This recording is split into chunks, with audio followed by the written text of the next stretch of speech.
आता मुख्यमंत्री साहेब हे आपल्याशी आता फोनवर बोलतायत. सगळ्यांनी इकडे साहेब, आज इथं अहिल्यानगरला सगळे 10,000 लोक थांबलेले आहेत धीरज परदेशी यांचं प्रेत घेऊन.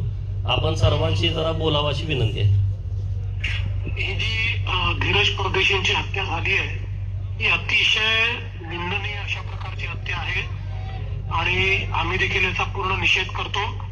कुठल्याही परिस्थितीत ज्यांनी हत्या केली त्यांना आम्ही सोडणार नाही.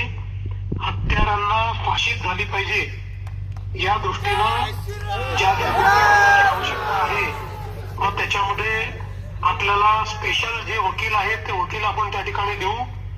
जे काही बेस्ट वकील आहेत चांगले 3-4 वकिलांची नावं करून आपल्याशी चर्चा करून त्यातला एक वकील आपण विशेष सरकारी वकील म्हणून नेमू आणि हायकोर्टाला विनंती करून ही सगळी केस फास्ट ट्रॅक कोर्टमध्ये कशी चालवता येईल त्याचा देखील आपण निर्णय करू. आणि कुठल्याही परिस्थितीमध्ये या ठिकाणी जे काही अशा प्रकारचे ज्या प्रवृत्ती आहेत या प्रवृत्तींना ठेचल्याशिवाय आम्ही देखील कोणी थांबणार नाही.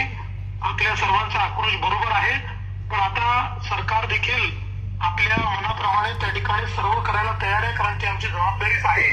त्यामुळे आपल्या सर्वांना विनंती आहे की आपण आता हे जे काही आंदोलन येथे पुकारलेलं आहे त्याच्यावर आम्ही सकारात्मक निर्णय करत असल्यामुळे आपण ते परत घ्यावं आणि त्या ठिकाणी जे काही अंतिम क्रिया वगैरे आहेत त्या आपण पूर्णपणे कराव्यात अशी आपल्या सर्वांना विनंती आहे. संग्राम माया बोलतायत साहेब. ते एक आपलं हे जे आहे प्रांत साहेब पण इथे आहेत, त्यांनी काल नोटीस लावली. काही अनधिकृत घर आहेत आपण ग्रामपंचायतचे महापालिका अनधिकृत घर आहेत तर ते सुद्धा ड्यू प्रोसेस पूर्ण करून त्याची ड्यू प्रोसेस पूर्ण करून आपण जे अतिक्रमण आहे तेही ड्यू प्रोसेस पूर्ण करून तेही आपण काढू. धन्यवाद साहेब, आपण दखल घेतली, आभारी आहे. धन्यवाद.